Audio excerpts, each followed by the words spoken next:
শুরু করুন, নির্বাচন প্রক্রিয়া শুরু করুন।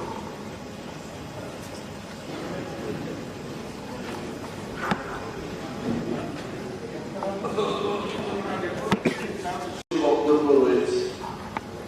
গত 2 দিন আগে বিধানসভায় এসেছিলাম এবং আমাদের সিটিং অ্যারেঞ্জমেন্ট সম্পর্কে আমি মাননীয় সচিবের কাছে বারবার আবেদন করেছিলাম যে আমাদের এই প্রথম সারিতে 3 জন বসবেন এবং 3 জনের বসার সুব্যবস্থা নেই এবং বিরোধী দলের দলনেতা যে বসার সুব্যবস্থার জন্য বলেছে আলাদা করে এটা যেন চিহ্নিত করা হয় এবং পেছনের দিকে এখানে 4 জনের ব্যবস্থা হয়েছে কিন্তু তাদের পা রাখার যে বিষয়টা কম্পার্টমেন্ট এই বিষয়গুলো আমি বলেছি কিন্তু আজকে এখানে এসে দেখলাম যে সমস্ত ব্যবস্থাপনা গ্রহণের কথা ছিল একই ব্যবস্থাপনায় ওনারা বলছেন এখানে বসার জন্য।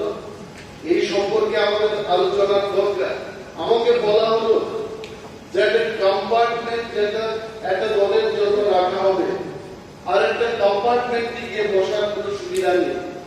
তাহলে এই হাউসের মধ্যে আমি বলবো যেমন কোন দল বলতে পারবে যে নির্বাচনে সে 3টি এমএলএ নিয়ে আসবে বা 5 জন এমএলএ নিয়ে আসবে এটা কেউ বলতে পারবে না।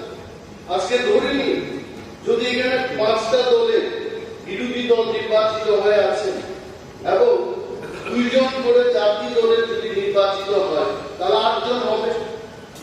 পঞ্চম দলের যদি 12 জন করে নির্বাচিত হয় তাহলে 20 জনের মধ্যে সে 12 জনের বিরোধী দলনেতা থাকবে। ঠিক আছে, এখানে আপনার কথাটা আমি বুঝতে পারছি। সিটিং অ্যারেঞ্জমেন্টের প্রবলেম তো এবং দেখুন এইটা শুনুন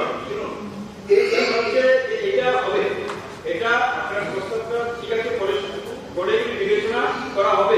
শুনুন, কিন্তু আমাকে আজকে দায়িত্ব দেওয়া হয়নি। আমাকে শুধু দায়িত্ব দেওয়া হয়েছে অন্তত নির্বাচনের প্রক্রিয়াটা পরিচালনা করার জন্য। পরবর্তীকালে এগুলি আপনি বলবেন, এগুলি অবশ্যই এগুলি বিবেচনাধীন এবং বিবেচনা করা হবে। যেহেতু আমাদের কথা এখানে রাখা সময় খুব কম, আজকে সুতরাং আমরা এই হাউসে থাকবো না। If you are not doing this, then we are walking out from the house.